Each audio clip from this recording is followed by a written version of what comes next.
excusez-moi, je passe tout de suite à quelques recommandations parce que il y en a plusieurs.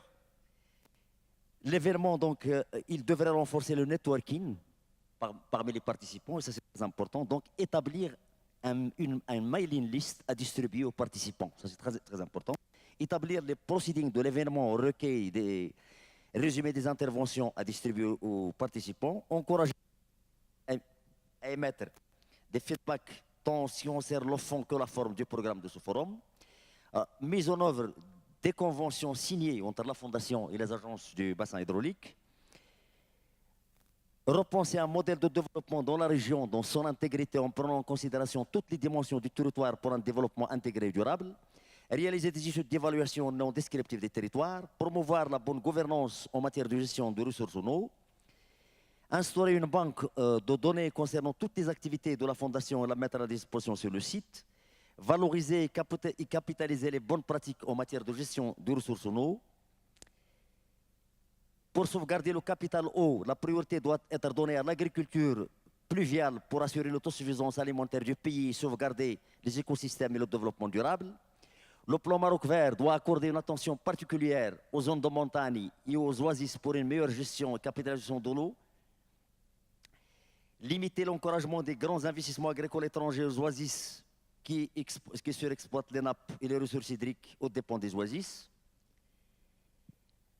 Valoriser et capitaliser le savoir-faire relatif à la gestion et la rationalisation de l'eau, encourager les cultures adéquates et la valorisation de l'eau, encourager la recherche dédiée aux aspects pratiques de l'économie d'eau et de la gestion rationnelle de cette ressource, renouveler les bases de données concernant l'eau, réaliser des études globales sur les sites et aussi la faisabilité des ouvrages permettant le stockage superficiel et souterrain de tous les apports en eau, que ce soit à l'échelle de la région, à savoir les barrages de retenue, les eaux souterraines, les seuils, la ralentisson de crues, sensibiliser les usagers d'eau, donc aussi bien domestiques, touristiques qu'agricoles, et leur incitation à économiser et l'utilisation optimale de cette ressource.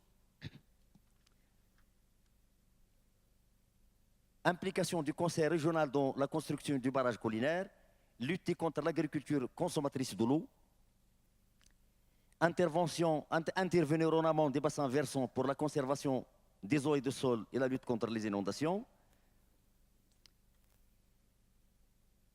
En vue de lutter contre la pollution du lac du Milchil, c'est une recommandation qui m'est venue, interdire les constructions de ces alentours et examiner la possibilité d'éradiquer les constructions existantes. Implication de la Fondation pour la mobilisation des acteurs institutionnels, scientifiques et sociaux pour l'animation et les sensibilisations sur les questions de l'eau. Disposer d'une base d'organisation professionnelle et conception d'un plan de projet de renforcement des capacités sur les besoins réels. Renforcement de la recherche, formation, développement. Élaboration d'un partenariat de la Fondation de l'Atafilet avec Enabel, c'est très important, surtout pour la cartographie des nappes de la région de l'Atafilet.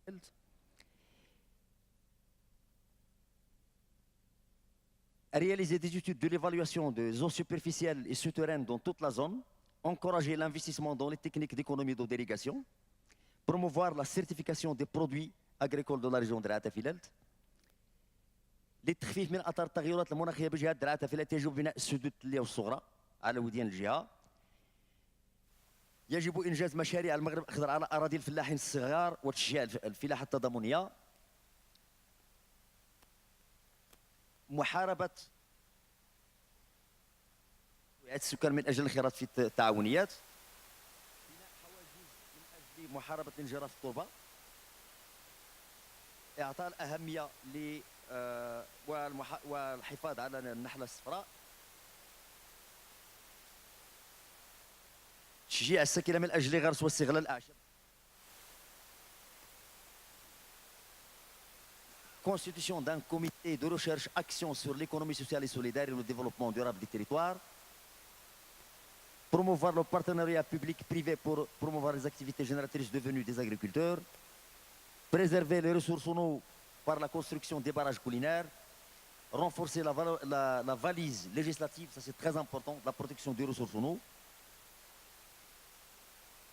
Et pour terminer, le développement durable de la région donc, ne peut se faire qu'avec la construction qu'avec la construction d'une base de données, donc ça a été déjà dit, et traiter les thématiques donc, qui ont une relation directe avec la gestion des ressources en eau. Donc je m'arrête là, il y a beaucoup d'autres recommandations, mais on ne peut pas tout dire. Je vous remercie.